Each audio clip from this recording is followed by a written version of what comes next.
De la visita de Francisco, porque pensamos que Francisco sí viene haciendo un trabajo bien importante en todo lo que es reforma del lenguaje pastoral, y nos parece que sí hace toda una voluntad política por vincular el mensaje del Evangelio con la vida de la gente, y eso nos parece fundamental. Me parece que, y cómo no pensar allí que la conciencia y la posibilidad de decidir son un eje central, y lo dice de mil formas, ¿no? Entonces él está permanentemente convocando. La visita en Madre de Dios ha sido afectuosa, sentida, política. Si ustedes se van dando cuenta, ¿no? Con cada grupo al que se dirige siempre tiene un mensaje político porque es un actor político. Y conversamos en interno acerca de sus mensajes, de sus discursos, que son totalmente preparados.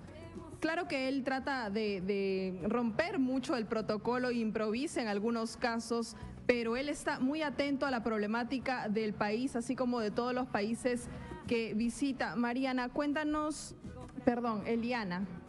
cuéntanos más acerca de ese movimiento, cómo nace, cuántas mujeres ya forman parte de él. Bueno, las católicas por el derecho a decidir están en toda América Latina, en todos los países que te puedas imaginar.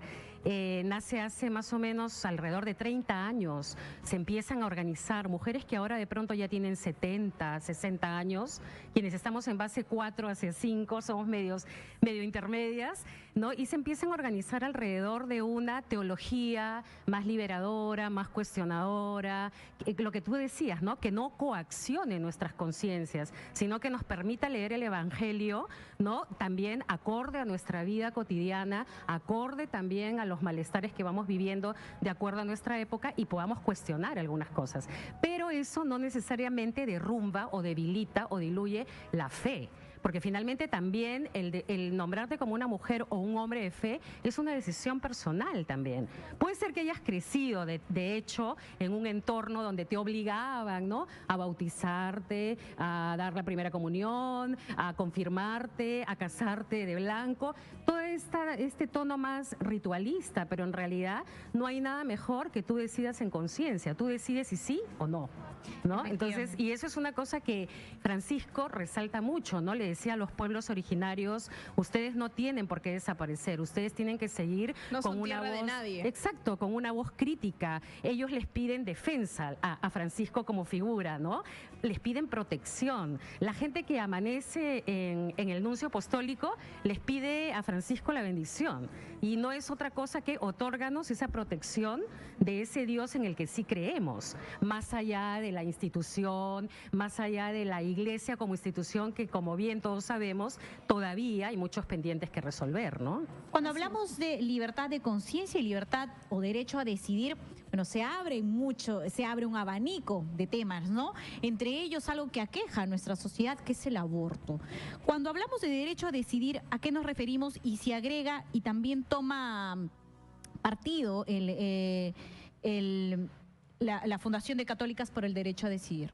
A ver, el tema del aborto es un problema de salud pública. O sea, aquí nadie se salva. Para comenzar, las mujeres no se embarazan solas. Y me dejo entender. Entonces, para comenzar, ¿no? Entonces, también los hombres huyen y son formas sociales de abortar una vida.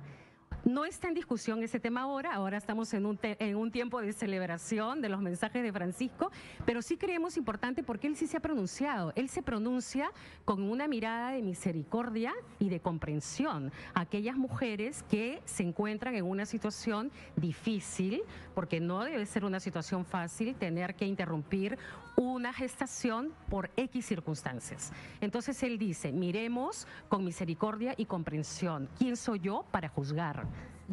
¿No? Sin embargo, dentro del canon religioso, dentro de la construcción del Evangelio desde los hombres, sí es un pecado, sigue siendo un pecado grave. Pero él, ¿no?, señala incluso en su mensaje a las madres en la Iglesia de las Nazarenas que ahí hay una lista de pecadores. Y el último, no porque sea el menos pecador, es él. A mí me parece bien interesante, y por eso nosotras como católicas nos reconforta escucharlo. Sabemos que todavía en el discurso hay algunas cosas que no se han removido, no podemos esperar que todo sea perfecto o de acuerdo a nuestros deseos, pero sí nos conforta escucharlo porque, ¿saben qué? Encontramos en él Y creo que él sí hace mucho. Además, no olvidemos su formación jesuita, no olvidemos por qué él decide denominarse Francisco, ¿no? La orden franciscana es una orden cualitativamente distinta, ¿no? Nos trae los valores de la sencillez, del acompañaran, ¿no? Los adultos que nos acompañan, ¿no? A tomar decisiones en conciencia sería distinto, ¿no? Eliana, entonces, ¿cómo debería la Iglesia abordar este tema? ¿Cómo piensan ustedes que debería nosotros abordarlo? lo que pedimos en todo caso a la jerarquía, ahí sí creo que está más complicado, me parece. ¿Por qué? Porque si bien es cierto, Francisco es de avanzada y llega y levanta sonrisas, hasta el más incrédulo lo escucha. O sea, él está haciendo lo que hacía Jesús. No es un papa con mensajes aburridos. Exacto. ¿no? Entonces llama la atención y te da ganas de escucharlo porque sus mensajes son contundentes. Además, miren, desde que él te dice, oren por mí, él te está cediendo ese poder, ya que además se supone como papa no lo debes ceder porque eres infalible, ¿no? Entonces te está cediendo a ti el poder de que también ores por él. O sea, entonces te está poniendo en una relación de poder horizontal. Entonces, claro, cuando tú tocas la agenda de las personas que, bueno, pues no son heterosexuales, que deciden, algunos deciden, otros sienten, esa ya es otra discusión, vivir su sexualidad de otra manera. O sea, no vamos a ir en contra de la corriente. Los estados tendrían que garantizar derechos y la Iglesia tendría que ser en su jerarquía más responsable, más comprensiva, menos juzgadora, menos discriminadora, porque se supone que al conformarse de esa forma estarían en todo caso siguiendo el Evangelio. Pero además no implica, perdóname Stephanie, eso no implica que tampoco se promueva, ¿no? Eso no quiere decir que se promueve, se quiere decir que no se juzgue, que se entienda, que comprenda, porque el Papa Francisco siempre ha sido defensor de la vida y por ello su preocupación por los pueblos amazónicos, ¿no? En todo caso, lo que se busca desde la fundación del derecho a decidir no es que se promueva de alguna forma el aborto, se diga que está bien, como lo has mencionado, es una capacidad de nosotros entender el valor de esa vida y si te encuentras, y la Iglesia y Dios hace que tú sientas el deber de darle a esa criatura, a ese niño la posibilidad de vivir, es tu conciencia la que la va a decidir. Es tu conciencia la que quien va a decidir, quien te va a llevar por la senda más íntima y si tú sientes que esa decisión es correcta, ese es el encuentro con tu conciencia. Entonces, allí no entra nadie. Y yo creo que muchas mujeres que ahora nos pueden estar escuchando y que han tenido que pasar por una situación de aborto, ¿no? Deben saber perfectamente a lo que me refiero, ¿no? Entonces, y no estamos para juzgarlas. Creo que los estados están para garantizar servicios, para garantizar leyes menos punitivas, para darle la oportunidad a los adolescentes que conversen sobre su sexualidad. No podemos tener, la prevención. Miren, por ejemplo, se discute anticoncepción oral de emergencia, se discute el uso del preservativo, se discute un plan nacional de educación sexual en el Estado. ¿Y qué hace la jerarquía de la Iglesia? Inmediatamente sale a la voz pública de lo punitivo, de la represión, eso no es posible. Díganme ustedes en qué momento Francisco ha dicho algo contrario.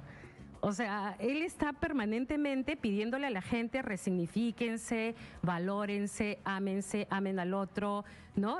No dejen de mirarse a ustedes. Entonces, ojo, ¿cómo estamos entendiendo? Por eso me parece un esfuerzo interesante y es un actor político impecable, porque hace del Evangelio, hace un clic interesante entre el Evangelio que podría parecer tan lejano, tan duro y que ha hecho que mucha feligresía se aleje, ¿no? En algo cotidiano. Y yo creo que los obispos ahí tienen una responsabilidad y ojalá se queden también renovados para echar a andar su responsabilidad en este país, porque Perú no está pasando por una... Y la forma de comunicar. Exacto, no estamos en un contexto fácil y creo que la visita de él ha venido un poco a darnos otros aires, pero a nosotros nos quedan muchos pendientes por resolver, ¿no? Eliana, permítenos un segundo porque vamos a enlazar